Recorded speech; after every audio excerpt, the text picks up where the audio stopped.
following podcast is a part of RadioMisfits.com.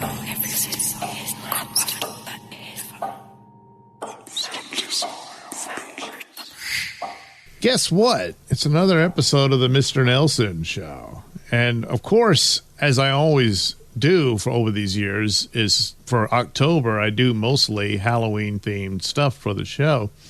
And had all these plans for it. And, oh, boy, my vacation happened. I got 2 weeks off. Plenty of time to record all kinds of... I threw my back out. Never mind how. That's private. But I did. I'm in miserable pain. So a lot of the stuff, like the cruise... storyline, I don't know when I'll get to that. I will get to it, but it just won't be on time like it's supposed to be. Don't be embarrassed, Doug. You threw your back out with the regular trash. It happens. I wouldn't call her that, but okay, you got me. But so yeah, I've got Pat here. But normally, like the shows we do together, we talk about crime stories and that sort of thing. And I did think about this even before now. It's like, hey, I could get Pat to talk about other shit. And one of the things I do is, of course, the perhaps, but maybe not segments of bizarre stories and whatnot. And that would be fitting for the show. There is a night episode after we're done here, so stay tuned for that. But for now, this will be a special perhaps, but maybe not. Get it? Do they? And I want to apologize to Mr. Nailsin's fans. There's only I love two. being here, but I hope you're not too disappointed that I'm here. I mean, of course. Perhaps, but maybe not, became a bit of a spoof, but then some of the stories were kind of interesting. But I did it as a spoof of Ripley's Believe It or Not, or actually a knockoff of Ripley's Believe It or Not. I discovered this old radio show. That was, wait, did I say spoof? Yeah. It was something called Incredible But True. And it was all the same type stories and shit. And it's News of the Weird. Right. Another variation. Right. That kind of thing. So anyway, I've been revisiting The Exorcist for the Nailsin Ratings channel, and I went through the first 3 films, and that's it. The others don't matter, I don't think. The second one has a weird anomaly of being one of the worst films ever made, and in my opinion, it really, there's only one Exorcist movie, the first one, but if you have to have a sequel, then the third one is the one to go with. Just forget about the second one. And because it's got a lot of cool stuff in it and all that. Oh, I'm sorry to interrupt, but I've never seen the second one. But no desire to, from everything I've heard. It's just including the plot points. It sounds like weirdly just convoluted and uninteresting. But this Exorcist 3 is actually the one. I mean, the same author, and he wrote it to be just the sequel, so it is part 2. He takes the same tack that all of us do and just ignores the second one altogether. Yeah, because he had nothing to do with the second one. I think they approached him and Friedkin to do it, but they couldn't come to a deal, and then him and Friedkin weren't getting along at the time, and all that kind of shit that goes on. So they just moved along. They wanted to cash in on the success of the first film, of course. And all that. So, but he did have ideas for a follow-up, and he wrote a screenplay, and then he and Friedkin still butted heads over it. And then he published it as a novel, which Friedkin actually said he really liked. And I haven't read it, but maybe it's even more detailed and impressive as to what the story was. It was called Exorcist Legion. And it's an interesting thing because ultimately, like, Legion refers to the biblical story when Jesus exorcised this guy, and he said, "Who are you?" And the demon said, "My name is Legion, because we're many." So there were multiple demons in this one guy. Mm-hmm. Whereas the novel, there's one demon, but multiple entities he's possessing in the movie. So I'm assuming the same as in the novel. So that's wild. That is, it's a play on that. Yeah, okay, so it's like the... would you call that the inverse or the converse? I would have thought the inverse. Yeah, I think so. Yeah, because the original is multiple inside. Now it's multiple outside. And I guess the converse would be if they all possessed one another. I don't know if he split into 15 guys. Yeah. I don't know. I get confused, but the movie does keep it a guarded secret, like what exactly is going on. There's kind of a murder mystery element to it, which makes it really different. Right. It's almost like the law enforcement takes the place of the priesthood. Oh, yeah, it takes center because that's, and it's like the opposite again of the original movie. Well, the detective, he's around, but he's really not that significant and whatnot. He's basically there to witness the end, and that's it. Whereas here, he's center stage. And he's also ineffectual. Yes. he's not skilled for any of this. He's asking questions. He ends up asking for an autograph. I mean, he's just like not even, he's not even there, really. Right. He's just, wow, this lady's a movie star. Yeah. Yeah. It accepts the second cup of coffee, which she clearly is a little bit irritated by. Yeah. Overstaying his welcome. And then, like, what's he going to do, But in this case, law enforcement is actually, like you said, center stage. It's completely, it's... down to the original ending or the director's cut alternate ending, however you want to look at it. Yeah. Law enforcement is the story. Yeah. And for its overall presentation, I can see where that's the better ending. The actual theatrical ending just gets way too wild. Even though, it's all supernatural stuff, but it's like you kind of set a standard at the outset, so... Yeah. They kind of, and of course that was there. The decision of executives who wanted they wanted more pizzazz. Yeah, pizzazz. What a great word. I'm gonna need pizzazz. Can you get some snakes in there? Yeah, snakes. I don't know. Weird some lighting. Fire, make the floor break up. Rip that storm. Hey, how about that priest? Rip his face off. A thunderstorm come in. A thunderstorm actually blows in. Yes, a thunderstorm. You got weather in that in the cell. padded room. Oh, well, it was all a dream. But when it comes to Exorcist, it's long been known that it was based on a true story. And that was one of the taglines because there was this story that Blatty found out about concerning an exorcism of a young child, in this case, a boy, not a girl. And I've heard different aspects of it over the years, and I thought it would be a cool thing to look into as to what the real story was. And so I found an article that we can go over, and we'll record the conversation here for the show.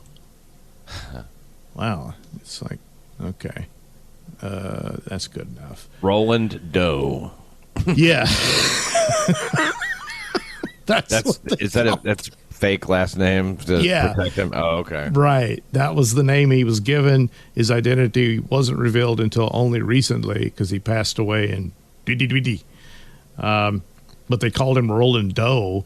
Normally you just say John Doe, but because it's his actual name, Ronald Hunkler. But it says, you moved his letters around.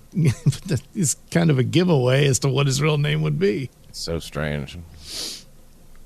But we're looking at his hair. That is a strange, I guess, that's of his time. Right. This took place in 1949. So this might actually be a yearbook from his college days, so much later. That makes me want to ask for another scoop of ice cream on my sundae or something. Yes. For those of you listening, he's in a white jacket and shirt and a bow tie. All that's missing is the hat. He looks like an ice cream man. Yeah, or a malt shop kind of. Yeah. You know. Okay. So it says, in the picturesque Belnor neighborhood of St. Louis, Missouri, sits a beautiful colonial-style house on Roanoke Drive that was once the home of a boy called Roland Doe, also known as Robbie Mannheim. I hadn't heard of that one. or Ronald Hunkler. How many names does this guy need? He was hiding from the demons, you know. He got doxxed at the demons. Came and got him. He had to keep moving. They'd find him. It looks normal on the outside with an all-brick exterior and window shutters framing the windows. Huge trees and neatly manicured brushes dot the yard. Yet one of the most extraordinary horror stories in American history transformed this house into a landmark for the macabre and provided the true story of the Exorcist. So it's not that impressive as the one in the movie. Of course, no. They weren't movie stars, so... Not in Georgetown. St. Louis? Yeah, St. Louis, Missouri. Yeah, the setting is much less glamorous. Yeah. The story began in January 1949 in Washington, D.C., where 13-year-old Ronald Hunkler, Ronald Doe, whatever, began exhibiting disturbing behavior that left his parents baffled and terrified. That happens when you're 13. Yes. They called him smoking, you know. Yeah. And his socks were all crusty, I'll say it. What is it with that? Well, honey, he was calm and normal during the day, but at night he would suddenly erupt into screaming fits and other wild outbursts. Meanwhile, he would enter a trance-like state, make sounds in a guttural voice, and break out in scratches and red lines all over his body. After getting nowhere with doctors, and that's the thing about the original movie, the most cringy scenes in it is the doctors examining that poor girl and poking her with God knows what, doing spinal taps. It's true. Shit, that was the worst part. And it was cringy, too, watching them explain after they're done. Like, we still think it's something neurological. More tests. Yeah. Well, look, we're going to need to remove the spine entirely and look at it. They're so useless, doing the most invasive shit conceivable. And then they're like, what? Well, we still think it's... it has to be. So... So anyways, horrified parents brought him to where their relatives lived in St. Louis and called in Jesuit priests to carry out a harrowing series of exorcisms as they desperately tried to wrest the demons from his body. They claimed that the boy's bed moved on its own and violently across the room and knocked them over. Now, I've heard a different account of this, that I believe the family were Methodists or something like that. They were not originally Catholic. And they didn't quite understand what was going on. So, yeah, they went to doctors and all that stuff. And they eventually went to their own pastor. And he said, you're going to have to talk to the Catholics about this. Yeah. So they kind of know this shit. This doesn't really exist in our Bible. Yeah, we just thought it was, Jesus healed the blind and the lame and the crazy people. That's what we figured it was.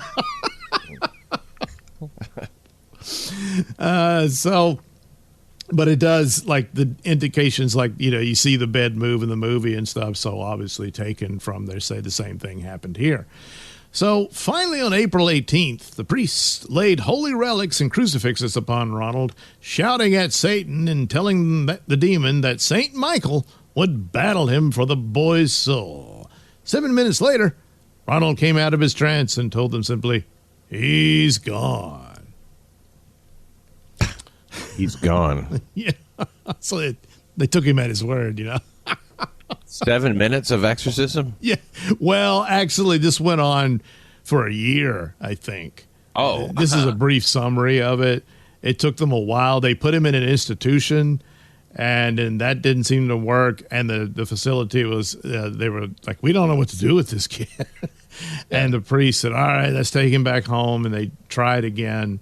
And finally, they were able to get him. And, of course, St. Michael, according to the Bible, is the archangel that defeated Satan and kicked him out of heaven and all that. Okay. Well, the last place you would want to be is a mental institution in, like, the 50s and 60s, That's akin. You're better off in hell. Yeah. Oh, this is 49. Yeah. I mean, it would have been pretty bad. Those were some really bad places. He's lucky lucky he didn't get lobotomized. I know, that's right. Usually, all right, cut his brain out.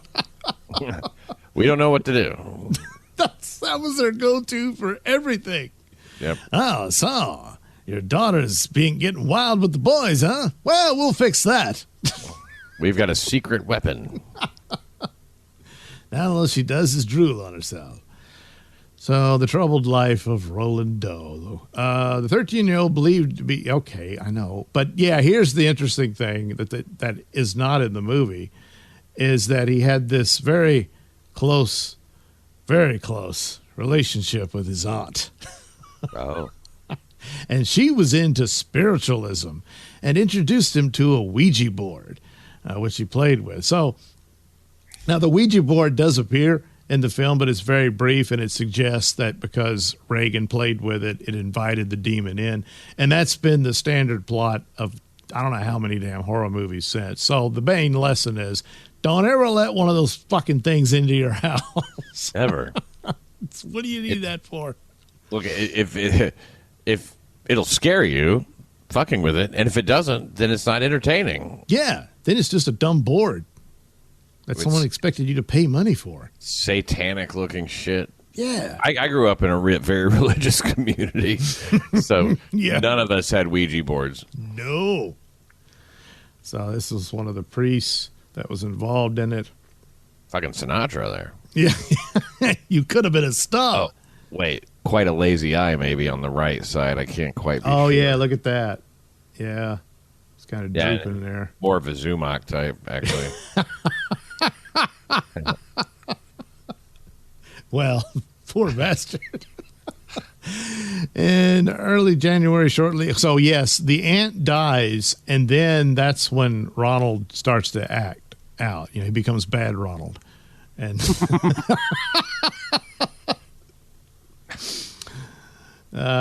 so that's when he's all the weird noises and shit, and they're like, what's going on? And he's acting out and all that kind of crap. Yeah. So eventually they get, they're local. They go to the doctor, psychiatrist, then they're local. Oh, they were Lutherans. So they went to a Lutheran minister, and the minister suggested that you might want to seek out the Jesuits. Yeah. And so there you go. Now get out of my sight and never come back. Get this crazy, fucked up kid out of my office. I'm sure it's been discussed, but is there any, do you think there's any validity to the idea that he was just suffering from some kind of, I don't know, trauma from that's losing the his usual response to it. It's just, now, of course, it's the family and the priests. And, of course, certainly the priests are believers in everything. So they swear up and down they saw the bed lift off the ground and stuff like that. A lot of people saying, well, the kid's shaking the bed or something, that kind of thing. And you got psyched up and believed it was that. When in reality, he was having some, mental breakdown over. It's certainly that it follows the death of this aunt that he was very, very close to. Because look, I can't help but suggest there might have been a little more to this that's really disgusting and sick. Plus, hey, let's talk to the dead, Ronald. You have to both put our hands on it. Yeah. Yeah. So if it was something like that traumatic that messed him up as a young lad, there's something to that, but they're all saying all this weird crap happened, and he would speak in other languages, that he didn't know, his voice didn't sound normal, and that kind of thing. Plus, he was really strong. Do you get the feeling when you look back at stuff like this, these accounts, it's just people saying it, no other evidence, right? Do you I just feel like none of this happened.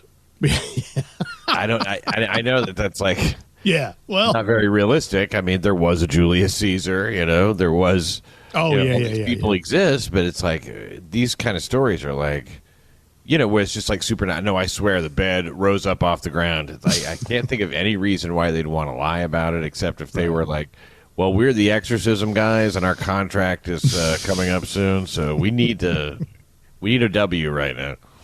I mean, I can't. Otherwise, it's easy to say, come on. Yeah, beds don't shake. Beds don't rise up into the air.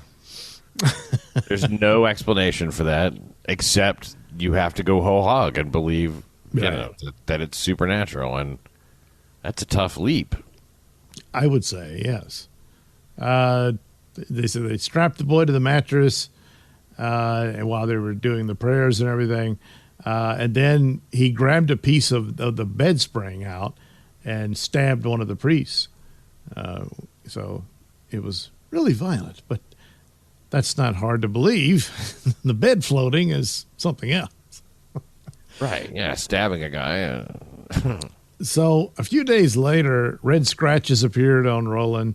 One of the scratches formed the word Lewis, which indicated to Roland's mother, Ronald, okay, the mother that the family needed to go to St. Louis, where the Hunklers had relatives, to find a way to save their son.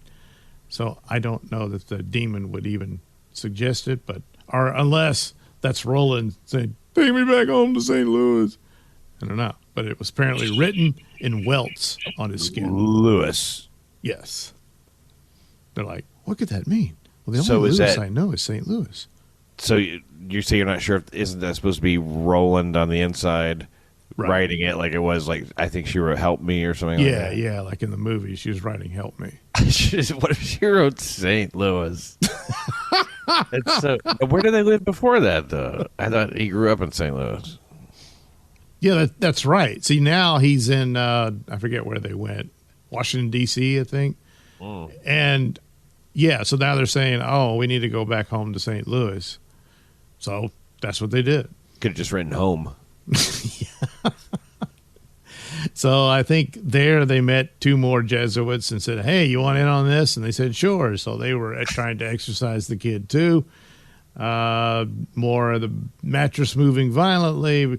Amid these bizarre happenings, Bowden and Halloran, according to their reports, noticed a pattern in Ronald's behavior. He was calm and normal during the day, but at night, so nocturnally he becomes bad Ronald. But exhibit strange behavior, screaming, come on, feed him after midnight. Yeah, yes. And don't get him wet or the gremlins will come out of his back. If he smells wild hyacinth, he loses his total shit. So I was hoping it would get the details. In another incident, a pitchfork-shaped pattern of red lines moved from the boy's thigh and snaked down towards his ankle. These types of things happened every night for more than a month. Once, a red X appeared on Ronald's chest, leading the priest to believe he was possessed by 10 demons. It's a leap, but I guess Roman numerals is what the devil would use. Yeah. So they never gave up. They continued the exorcism night after night. On the evening of March 20th, the exorcism reached an unhealthy new level. Ronald urinated all over his bed and began shouting and cursing at the priest. Now Ronald's parents had had enough. They took him to Alexian Brothers Hospital in St. Louis for more serious treatment. Who? What brothers? The Alexian Brothers. The Alexian Brothers. It's like, what are they like? Are they like, Alexian Brothers Hospital? Yeah. Oh. Okay, yeah. I'm guessing it's another Catholic I thought it was like the mob or something. Yeah.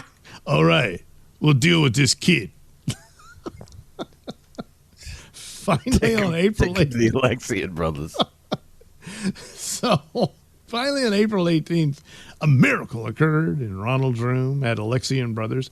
It was the Monday after Easter, and Ronald awoke with seizures. He yelled at the priest, saying that Satan would always be with him. The priest laid holy relics, crosses, all that stuff on the boy.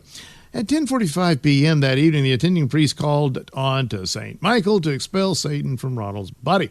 They shouted at Satan, saying that St. Michael's coming to get you.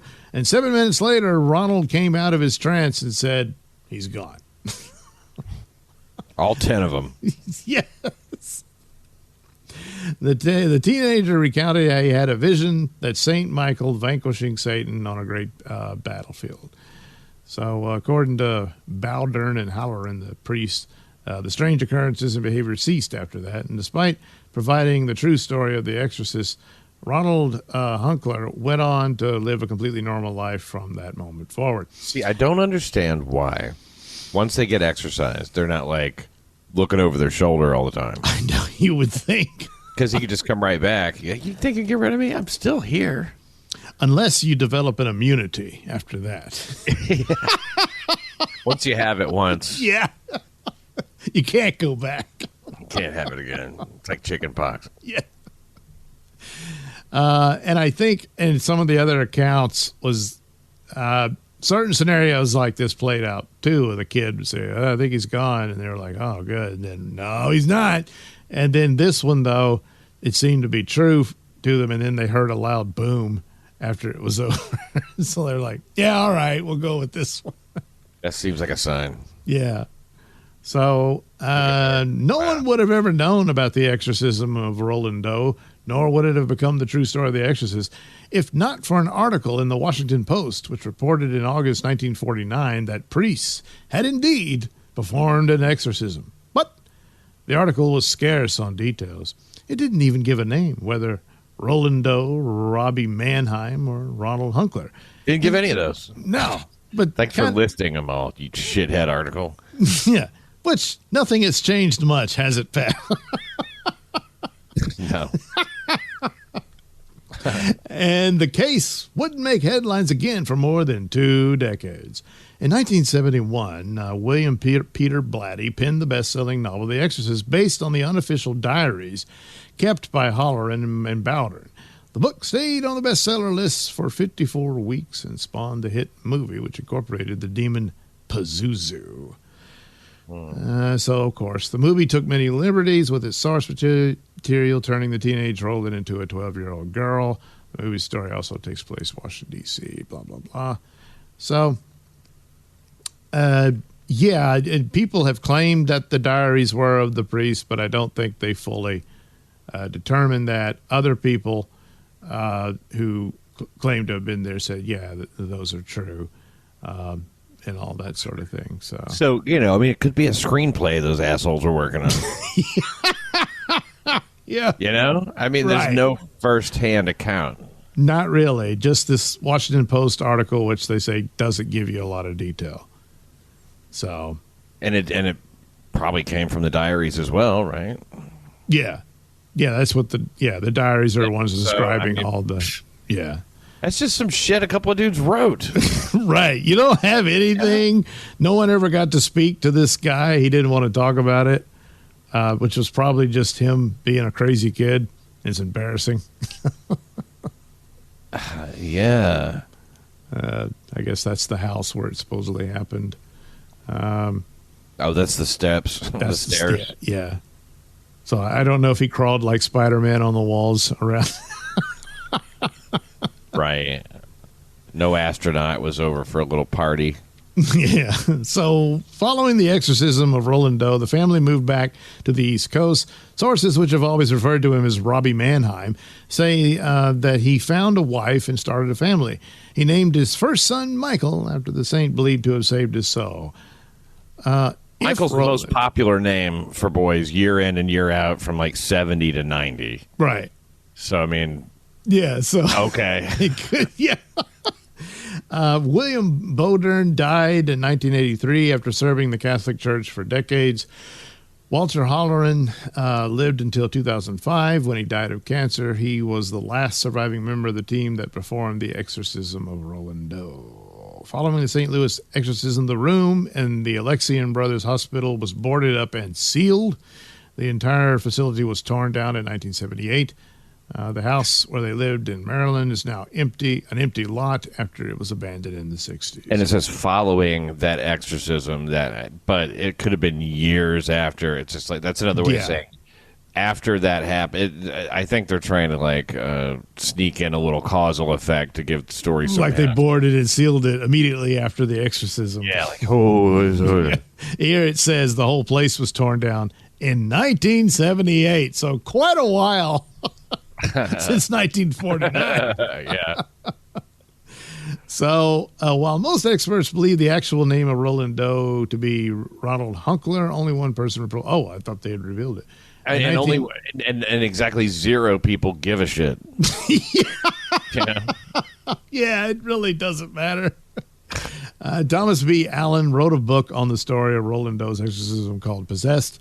In writing the book, which relies heavily on Holleran's detailed accounts from the unofficial diary, Allen claims to have uncovered the true identity of the story of Roland Doe, but has said that he will never reveal the person's true name. Oh, no. Sold. The house on Roanoke Drive sold to new owners in 2005 for $165,000. But yeah, so there you go. The true story. So, was Roland Doe possessed by Satan that went on to inspire The Exorcist? Perhaps, but maybe not. It's about as real as the movie, I think. What a shame. I thought, this would be... I mean, I'm glad to know about it because I can make my own decision about it. I think I know enough details to kind of say, yeah, anything lost in time, right, that much. These diaries? Yeah. Who wrote it? Yeah. What verifies that as being anything? Yeah. So I guess it's using, like, first of all, they don't even know this guy's name. Almost nobody. Right. I bet you the one person who claims to know his name doesn't know his name. Yeah. How do you? No, really. No, I know it. I'm not telling. Yeah. So, like, Ronald, so a kid named Ronald something. Right. You Perhaps. Know? Maybe Roland. We're not sure. But they went and it was an X. Look, this shit was happening every night. No need to, right, check up on any of this. There's real names, I was about to say, but the real names are just the real names of the priests. I mean, we don't, like, who the fuck is this guy? We know some incident to some degree took place because of the Post article. I'm assuming it's those priests that were involved, but it could just as well be a kid who was having problems. With his aunt's death, who introduced him to the Ouija board. Right. He got it all, like... Right. Then he got tired of acting like that, pissing his bed and being a freak. So he's like, they're gone. He's gone. And all that pissing and shitting on yourself, that kind of thing, you can't keep that up forever. What are you, a baby? Exactly. Imagine the jock itch. Be a man, yeah. So diaper rash. At 14? Good Lord. Rubbing Desitin on you and stuff. The power of Desitin compels you.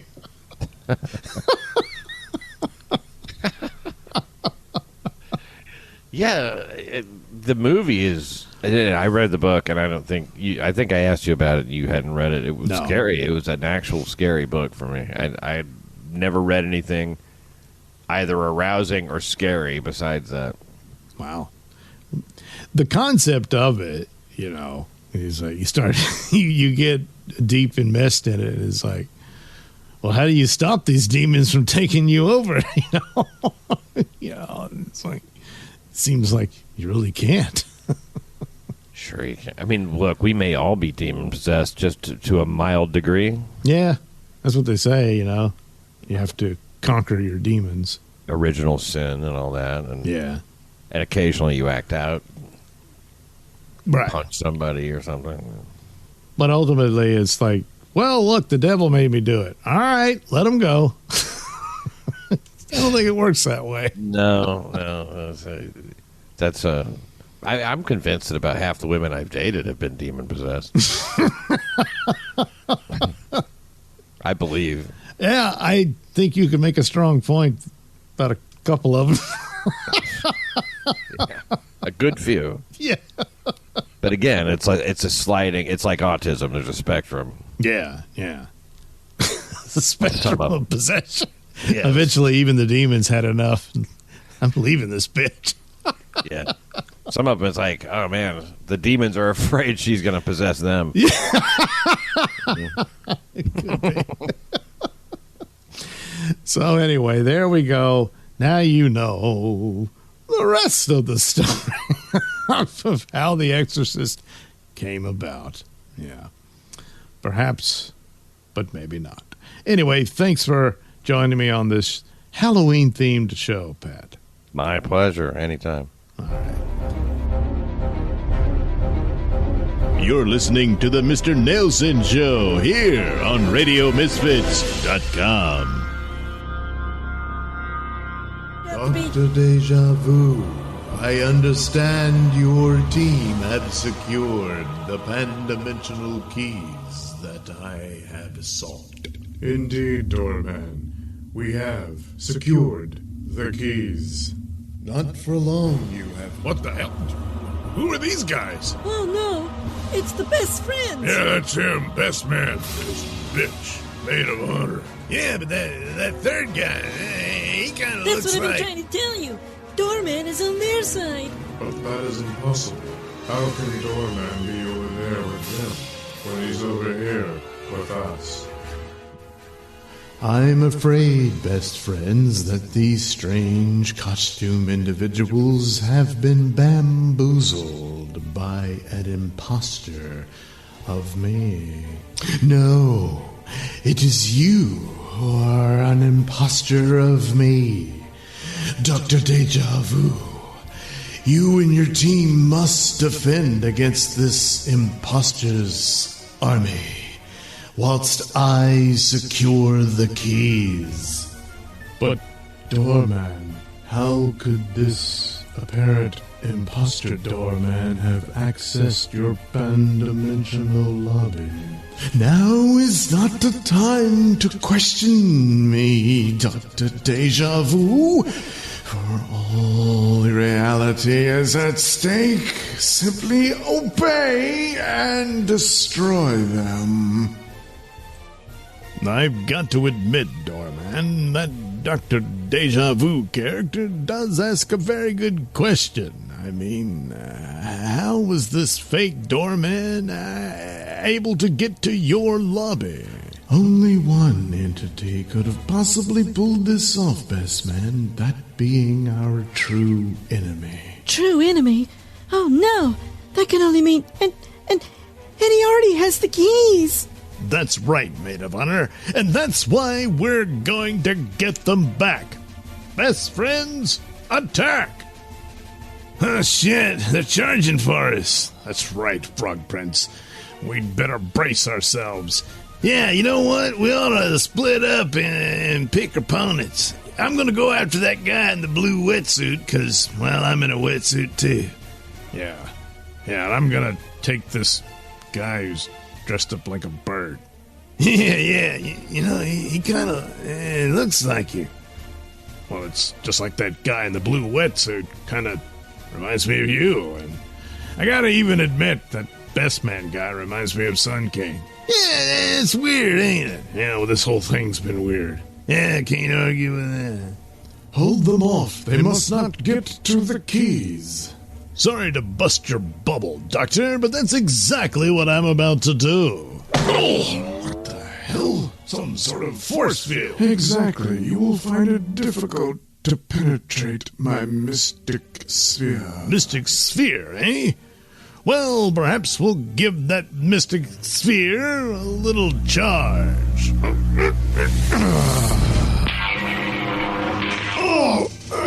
Electric shock. Can't maintain concentration. Hang on, Dr. Deja Vu. If there's one thing the Gold Gladiatrix knows her way around, it's a lightning bolt. Take that, best man. How do you like them apples? Actually, Gold Gladiatrix, I like them just fine. For as you see, I can absorb your lightning bolt and return it right back at you, double its charge. Wait, what? Oh no! So much for that dumb bleached blonde. Now, where was I? You were getting flattened by me. What? Oh no, Ape Wonder, go! Good one, Ape Wonder. Together we can take him down. Oh, guess again, bitch. What? Who? Oh! The name's Maid of Honor, Goldilocks, and don't you forget it. Hold it right there, Birdman.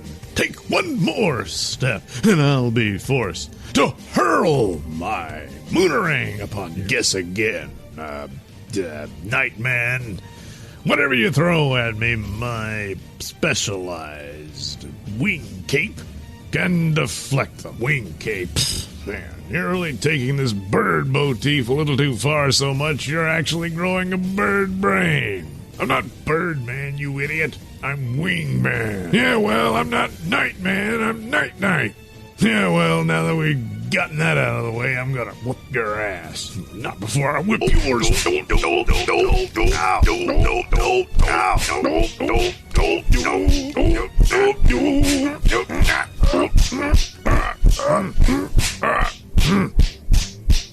Oh, damn it. Looks like you got a little distracted by the bitches fighting. Not that I can blame you, my God.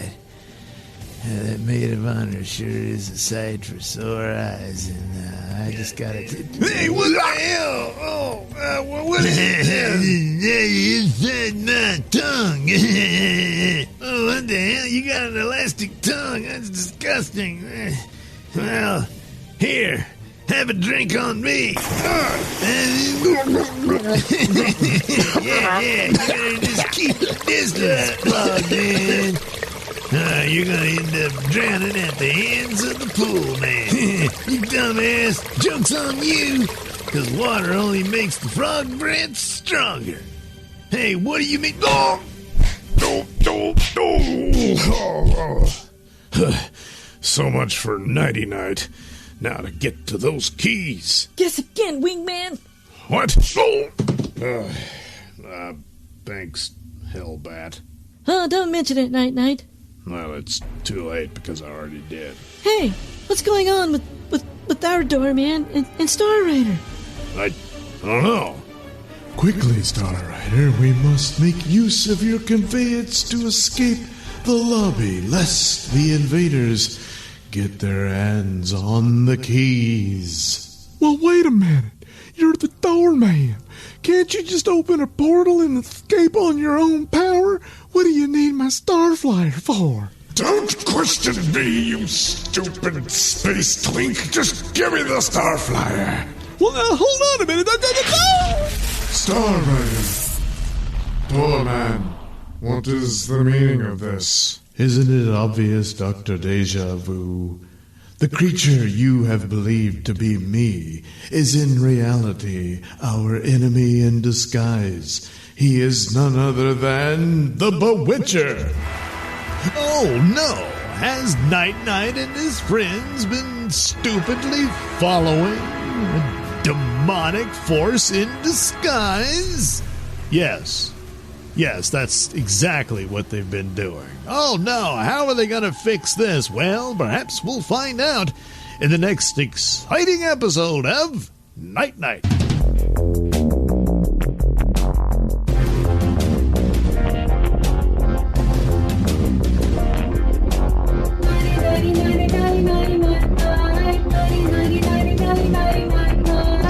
This has been a Nailsin production.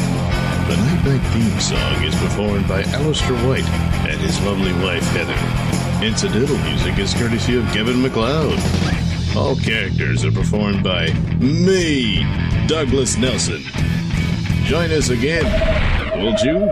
The views and opinions expressed during the Mr. Nailsin Show do not necessarily reflect those held by RadioMisfits.com. So, any complaints and or comments should be sent to @Mr. Nailsin on Twitter, where they will be promptly ignored and or blocked.